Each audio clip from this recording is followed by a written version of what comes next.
Imagina esto. Es martes por la noche, a tan solo 90 minutos de una fecha límite que podría haber reconfigurado todo el Medio Oriente.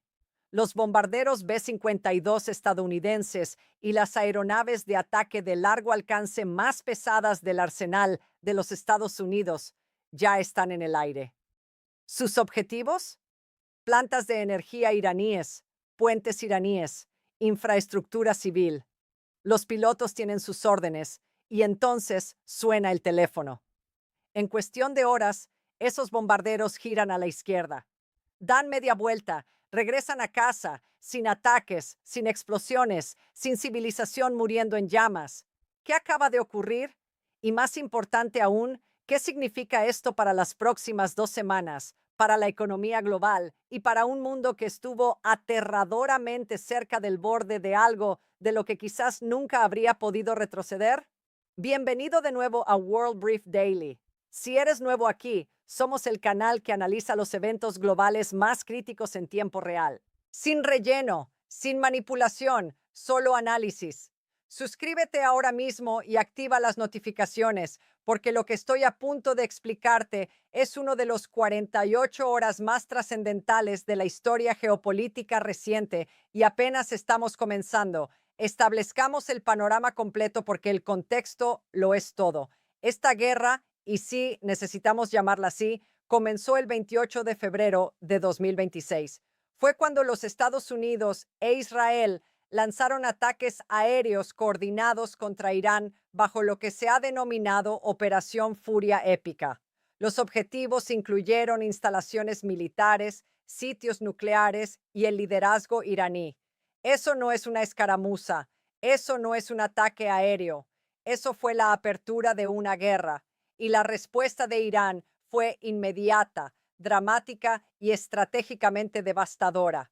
Irán cerró el estrecho de Hormuz. Si no comprendes del todo lo que eso significa, déjame ponerte los números delante ahora mismo. El estrecho de Hormuz mide 21 millas de ancho en su punto más estrecho. A través de ese angosto pasaje fluyen aproximadamente 20 millones de barriles de petróleo por día. Eso representa aproximadamente el 20% de todo el comercio marítimo mundial de petróleo. Es por donde las exportaciones energéticas del Golfo se canalizan hacia el resto del mundo e Irán lo cerró. No solo cortaron el petróleo, desencadenaron lo que la Agencia Internacional de Energía ha denominado oficialmente, en sus propias palabras, la mayor interrupción del suministro en la historia del mercado petrolero global. Eso no es una exageración, esa es la AIE, la institución que monitorea los mercados energéticos mundiales como función principal, y están diciendo que esto no tiene precedentes, más grande que la guerra del Yom Kippur de 1973, más grande que la revolución iraní de 1979, más grande que cualquier cosa que hayamos visto en la historia de los mercados energéticos modernos. El crudo Brent se disparó.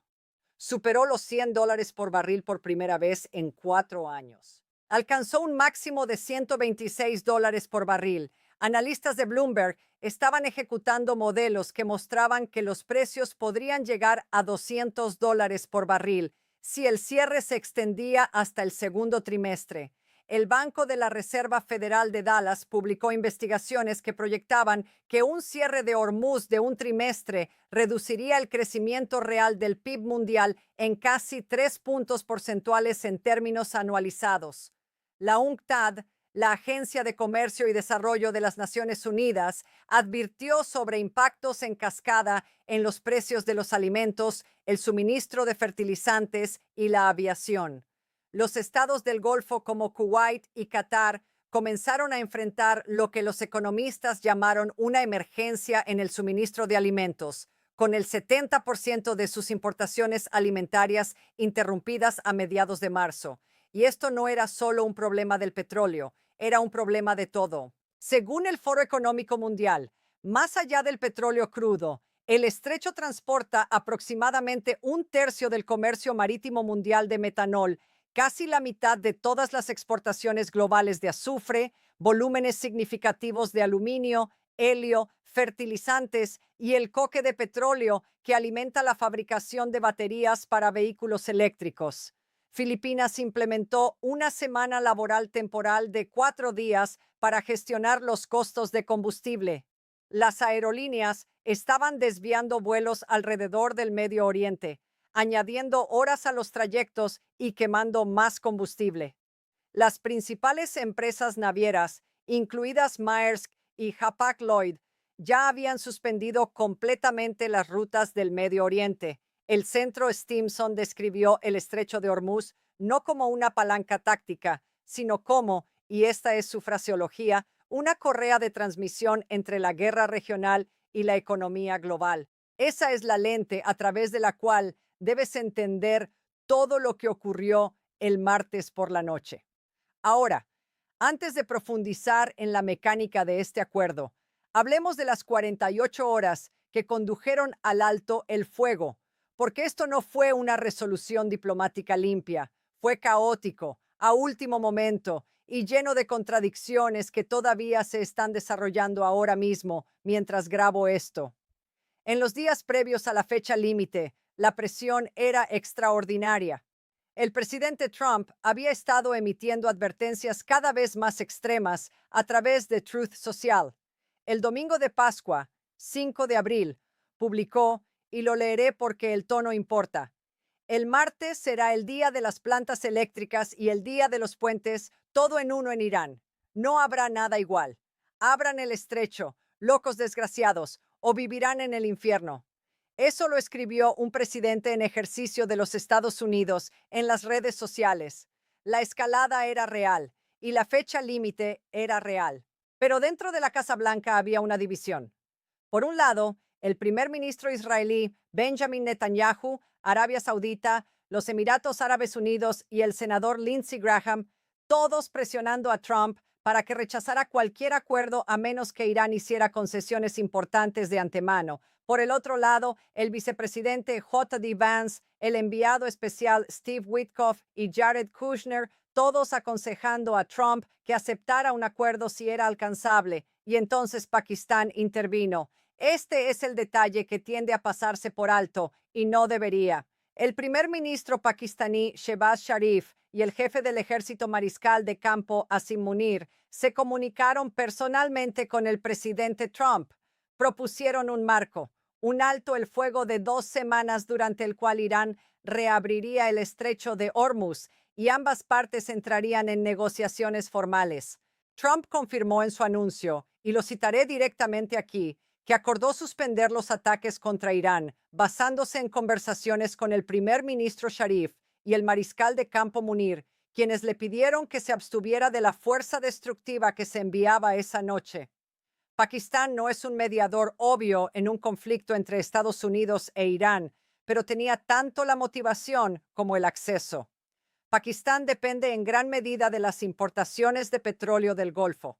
Su economía había sido golpeada por el cierre de Hormuz y tenían credibilidad con ambas partes. Esto es improvisación geopolítica, desordenada, humana, real, y funcionó.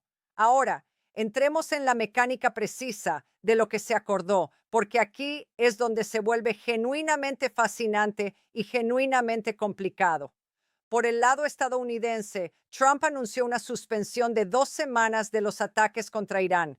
En su publicación en Truth Social, lo describió como un alto el fuego de doble cara. Declaró que Estados Unidos había cumplido y superado todos los objetivos militares. Reconoció haber recibido una propuesta de 10 puntos de Irán y la calificó como, y de nuevo cito, una base sobre la que se puede trabajar para negociar. Tuvo cuidado de no decir que aceptaba el plan de 10 puntos, solo que era una base para las conversaciones. Por el lado iraní, el canciller Abbas Araghchi confirmó el acuerdo en una declaración emitida en nombre del Consejo Supremo de Seguridad Nacional de Irán. Confirmó que si se detenían los ataques contra Irán, las Fuerzas Armadas iraníes cesarían sus operaciones defensivas. Confirmó que el paso seguro a través del estrecho de Hormuz sería posible durante el periodo de 2 semanas, pero con una advertencia crítica. Especificó que sería mediante coordinación con las Fuerzas Armadas iraníes y con la debida consideración de las limitaciones técnicas. ¿Cuáles son esas limitaciones técnicas? Las minas marinas. Durante el conflicto, las fuerzas iraníes colocaron minas en secciones del estrecho. No todas pueden localizarse y eliminarse rápidamente, por lo que Irán básicamente está diciendo que los barcos pueden pasar, pero solo a través de corredores que ellos designen y coordinen. Dado que más de 100 barcos transitaban el estrecho diariamente antes de la guerra, y el total del último mes fue de apenas 100 barcos en total, ya puedes ver el cuello de botella que se está formando. Y entonces el fuego mostró rápidamente sus primeras grietas. A los pocos minutos del anuncio, se lanzaron misiles desde Irán hacia Israel. Uno fue interceptado en las afueras de Tel Aviv. Las fuerzas navales iraníes también supuestamente detuvieron nuevamente el tráfico de petroleros a través del estrecho, horas después de que los primeros petroleros habían sido autorizados a pasar, citando los continuos ataques de Israel en el Líbano. Los estados del Golfo Pérsico, Bahrein, los Emiratos Árabes Unidos y Kuwait reportaron nuevos ataques iraníes a instalaciones petroleras. El presidente del Parlamento iraní acusó a los Estados Unidos de violar 3 puntos del acuerdo: el alto, el fuego en el Líbano, un dron que ingresó al espacio aéreo iraní y la negación del derecho de Irán al enriquecimiento nuclear. Aquí es donde se vuelve interesante, y esta es la parte que requiere que pienses cuidadosamente sobre cómo funcionan realmente los saltos del fuego. La desconexión entre lo que el liderazgo de Irán acordó y lo que las fuerzas militares iraníes estaban realmente haciendo no es necesariamente mala fe en los niveles superiores. Refleja algo mucho más estructuralmente significativo: la ola de asesinatos a lo largo de este conflicto, que apuntó a comandantes iraníes, al liderazgo de los guardianes de la Revolución Islámica y a oficiales navales, ha degradado severamente la cadena de mando de Irán. El ejército iraní está, en cierto sentido significativo, operando en células compartimentadas que no siempre reciben o procesan órdenes desde arriba con rapidez o claridad. Vimos esto durante lo que los analistas llamaron la guerra de 12 días del año pasado. Se anuncian altos el fuego. Las unidades de nivel inferior con acceso a sistemas de lanzamiento siguen disparando de todas formas. Eso no significa que el acuerdo esté muerto, significa que la implementación será desordenada y disputada. Esta es exactamente la razón por la que el vicepresidente Vance caracterizó la situación como una tregua frágil. Les dijo a los periodistas que el fuego no se mantendría si el estrecho permanecía cerrado, mientras simultáneamente reconocía que ya estaba viendo señales de mayor tráfico. Dijo sin rodeos: si no vemos que el estrecho se reabre, el presidente no va a cumplir con nuestros términos. Eso es un ultimátum muy específico, vinculado a un resultado muy específico, y a partir de ahora la situación es ambigua. También está el problema del Líbano, y esta es la pieza políticamente más explosiva de todo el rompecabezas. Israel e Irán han estado librando una guerra separada pero conectada.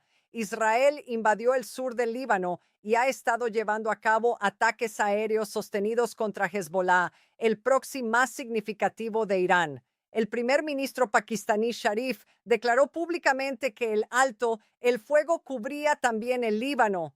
Los negociadores iraníes parecen haber entendido que el Líbano estaba incluido, pero la Casa Blanca declaró claramente: el Líbano no forma parte de este acuerdo. Netanyahu confirmó que su gobierno cumpliría con el alto el fuego en Irán, pero continuaría atacando el Líbano. Así que tienes una situación en la que el mediador dice una cosa, una parte cree una cosa, y la posición de la otra parte es algo completamente diferente. Líderes europeos de Alemania, Francia, Italia, el Reino Unido, Dinamarca, España, los Países Bajos y Canadá emitieron una declaración conjunta llamando a todas las partes a implementar el alto el fuego, incluido en el Líbano.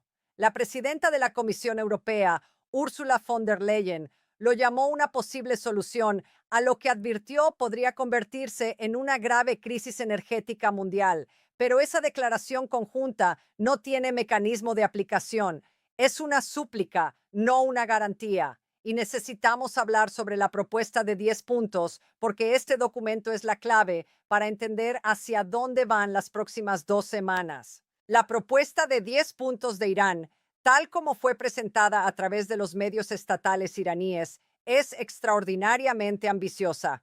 Punto 1. Irán quiere garantías de que no será atacado de nuevo. Punto 2. Un fin permanente a la guerra, no un alto el fuego, un fin permanente. Punto 3. Un fin a los ataques israelíes contra el Líbano. Punto 4. El levantamiento de todas las sanciones estadounidenses contra Irán. Punto 5. El fin de todos los combates regionales contra los aliados iraníes. Punto 6. A cambio, Irán abriría el estrecho de Hormuz. Punto 7. Irán impondría una tarifa de tránsito de Hormuz de $2 millones por barco. Punto 8. Omán compartiría esas tarifas. Punto 9. Irán proporcionaría normas de paso seguro por Hormuz. Punto 10. Las tarifas de Hormuz se utilizarían para la reconstrucción, no como reparaciones. Ahora bien, el punto 7 es el que generará mayor fricción en las negociaciones. $2 millones por barco puede sonar casi modesto cuando se habla de grandes buques cisterna de crudo, pero el precedente que establece es extraordinario. Si Irán cobra una tarifa para atravesar un estrecho internacional, ¿qué impide a Dinamarca cobrar a los barcos que pasan por los estrechos daneses? ¿Qué impide a España imponer tarifas en el estrecho de Gibraltar? Esto significaría revertir literalmente 2 siglos de normas de libertad de navegación marítima. El mundo se alejó de este modelo por una razón, e Irán sabe que es poco probable que lo consiga. El valor estratégico del punto 7 es como ficha de negociación, algo que sacrificarán a cambio de concesiones que en realidad quieren más. La posición oficial de la Casa Blanca es que no han aceptado ninguno de los 10 puntos. La secretaria de prensa Caroline Leavitt dijo que el plan original de 10 puntos fue, cito aquí, literalmente arrojado a la basura por el presidente Trump y su equipo negociador. Así que ya hay una disputa fundamental entre lo que Irán dice que se acordó y lo que Washington reconoce. Esto refleja todo gran alto el fuego en la historia. Ambas partes enmarcan el momento como su victoria. Los medios estatales iraníes transmiten internamente que los bombarderos estadounidenses dieron media vuelta porque Irán se mantuvo firme. Los medios estadounidenses informan que la campaña militar de América creó el apalancamiento para el éxito diplomático. Ambas narrativas son políticamente necesarias. Ninguna es completamente precisa. Aquí es donde se vuelve interesante en la mesa de negociaciones. Se espera que las conversaciones comiencen en Islamabad el viernes 10 de abril. Se espera que el vicepresidente Vance lidere la delegación estadounidense. La delegación iraní supuestamente estará encabezada por el canciller Araghchi y el presidente del Parlamento Mohammad Bagher Ghalibaf. Pakistán es el anfitrión. Y los dos asuntos más controvertidos sobre la mesa son también los dos donde la brecha entre las partes es más amplia. Primero, el programa de enriquecimiento nuclear de Irán. Trump endureció su posición a finales del miércoles diciendo que no habrá enriquecimiento de uranio, punto final, pero la propuesta de 10 puntos de Irán supuestamente incluye la aceptación del enriquecimiento como requisito de base. El profesor asociado del King's College de Londres, Andreas Krieg, le dijo a Al Jazeera que la cuestión del enriquecimiento es exactamente lo que provocó el colapso de la ronda anterior de negociaciones en febrero. Irán considera el enriquecimiento como un derecho soberano. Estados Unidos considera la continuación del enriquecimiento como un riesgo de proliferación existencial. No hay un terreno intermedio obvio aquí. Segundo, las sanciones estadounidenses. Irán quiere que se levanten todas las sanciones. Eso es una posición inicial inaceptable en el entorno político actual sin concesiones extraordinarias a cambio. La administración Trump ha señalado que podría discutir el alivio de aranceles y sanciones, pero dentro de un marco de cumplimiento iraní verificable en límites nucleares y militares. Irán querrá que esos límites se minimicen. Estados Unidos querrá que se maximicen y se verifiquen. Esta es una negociación que podría tomar meses, no días. Los investigadores del Banco de la Reserva Federal de Dallas lo expresaron en términos económicos contundentes. Su modelización mostró que incluso un solo trimestre de cierre de Hormuz podría reducir el crecimiento del PIB global en casi 3 puntos porcentuales anualizados. El petróleo ya había subido a $126 por barril en su punto máximo. La noticia del alto el fuego hizo caer los precios del crudo en picado, bajando por debajo de los $100 por barril casi inmediatamente después del anuncio. Los mercados bursátiles mundiales se dispararon. Los futuros del S&P indicaron un salto de más del 2% en la apertura. El mercado estaba descontando un alivio, pero ese alivio se basa en un alto el fuego que ya está mostrando grietas. Esto nos lleva a la liberación del periodista, porque es un elemento de la historia que merece más atención de la que está recibiendo. La periodista estadounidense Shelley Kittleson había sido secuestrada una semana antes en Bagdad, Irak, por una milicia chiita iraquí respaldada por Irán, supuestamente Kataib Hezbollah, que no debe confundirse con el Hezbollah libanés. Fue secuestrada por un grupo que opera dentro de Irak con respaldo iraní y fundamentalmente fue liberada antes de que se hiciera el anuncio del alto el fuego. Según Fox News y confirmado por el Departamento de Estado, su liberación fue el resultado de un intenso trabajo entre bastidores del gobierno iraquí que operó de forma separada a las principales negociaciones entre Irán y Estados Unidos. Esto importa porque nos dice algo sobre la capacidad y motivación del gobierno iraquí para actuar como actor diplomático independiente, no solo como campo de batalla por poder para la influencia iraní. Irak no quiere esta guerra. Están absorbiendo daños colaterales a diario, y cuando tuvieron la capacidad de moverse silenciosamente y resolver una parte de esta crisis, lo hicieron. Ahora, alejemos el foco porque para entender por qué Irán está negociando de la manera en que lo hace, tienes que entender una historia que se remonta mucho, mucho más atrás del 28 de febrero de 2026. El estrecho de Hormuz ha estado en el centro del pensamiento estratégico iraní durante décadas. Esto no es nuevo. La capacidad de Irán para amenazar el estrecho ha sido históricamente tanto su mayor punto de apalancamiento como su mayor vulnerabilidad. Es apalancamiento porque puede causar un enorme dolor a nivel mundial casi de inmediato. Es una vulnerabilidad porque cerrar realmente el estrecho también devastaría los propios ingresos petroleros de Irán. Irán necesita exportar petróleo. Cada día que el estrecho está cerrado, también es un día en que Irán está sangrando ingresos.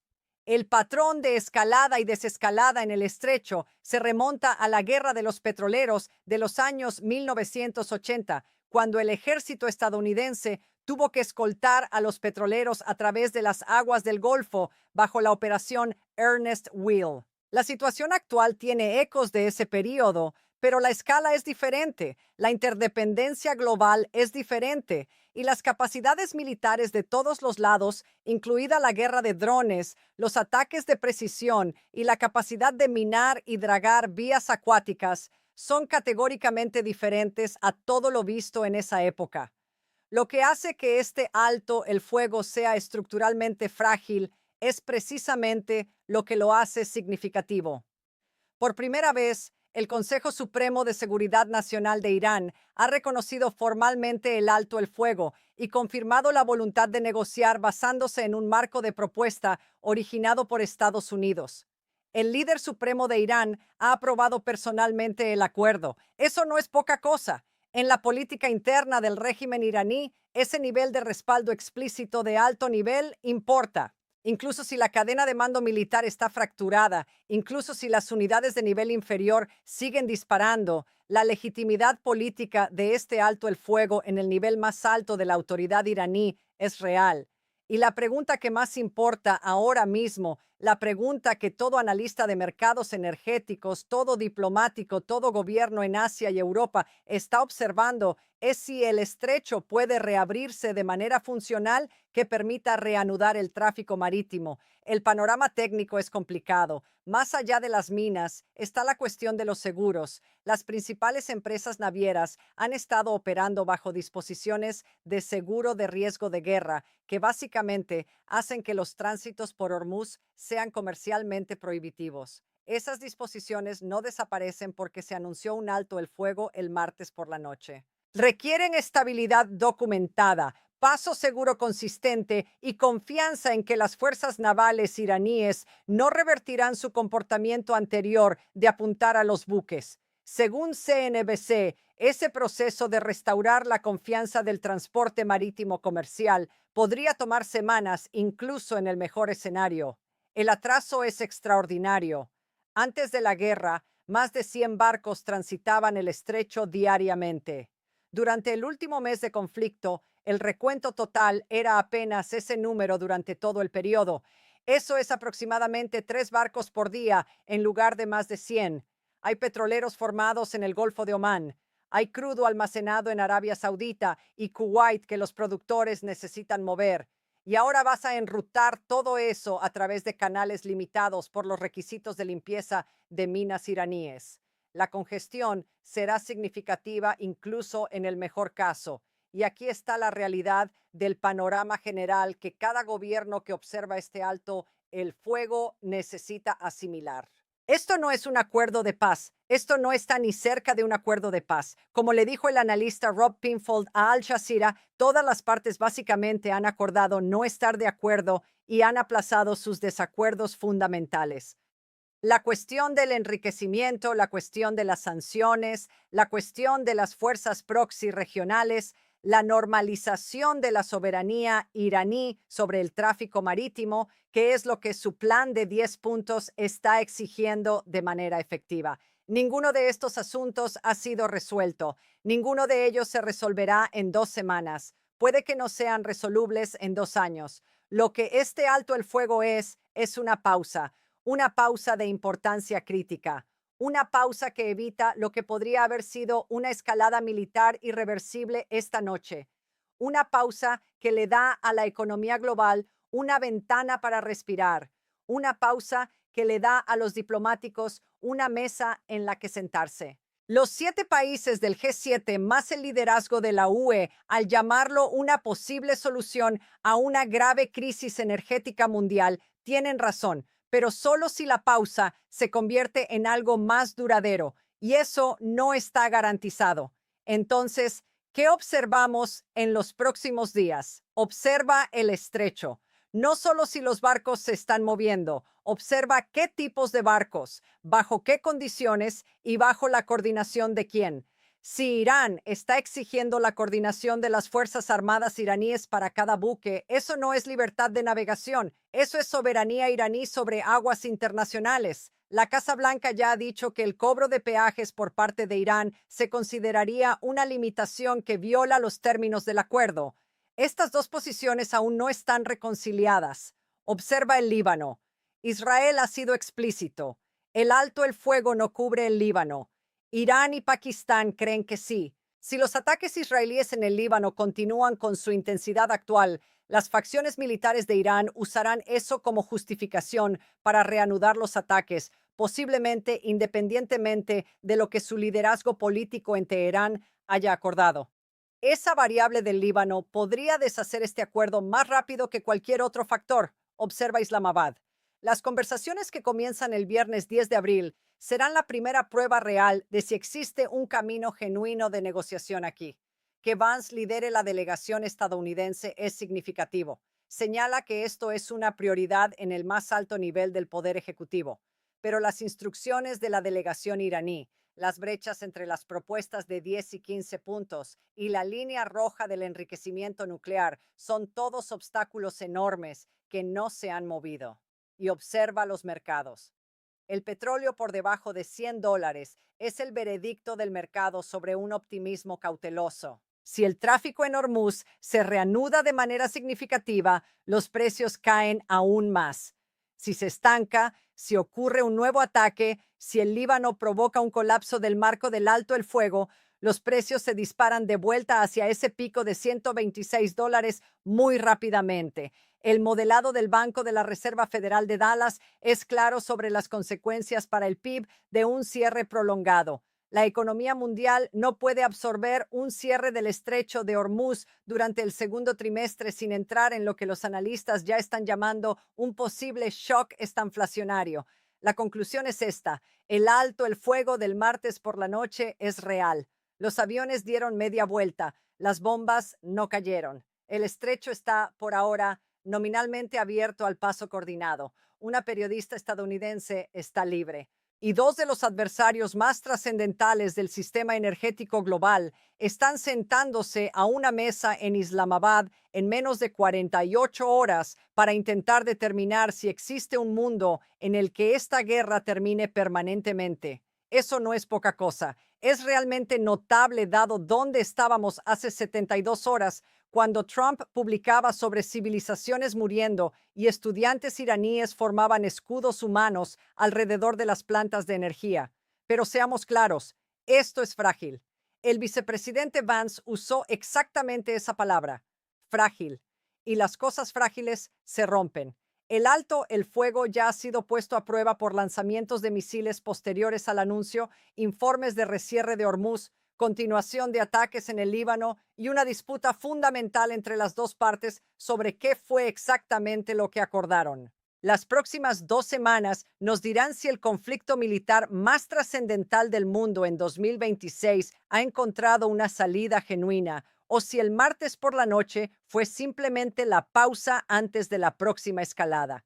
Seguiremos cubriendo esto en tiempo real, cada desarrollo, cada cambio en las negociaciones, cada señal del mercado, cada escalada. Lo escucharás aquí primero. Si todavía no estás suscrito a World Brief Daily, este es genuinamente el momento. Suscríbete.